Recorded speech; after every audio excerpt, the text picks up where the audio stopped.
Duty pa ako ng kantin at nagpasundo na yung aking anak. Okay. Ayun. Let's go. At susundin ko muna bago tayo bumalik dito at may mga customer pang kumakain. 9 o'clock na ng gabi. Yeah.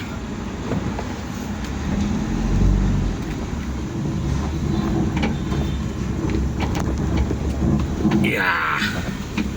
Okay. Let's go.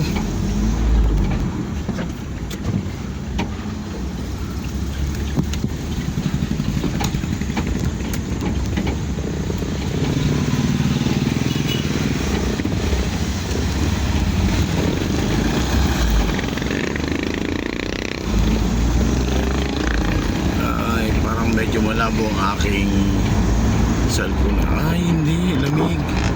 Ayun. Lamig sa labas. Mayroon na pala. Okay. At dito na tayo sa diversion ng biday.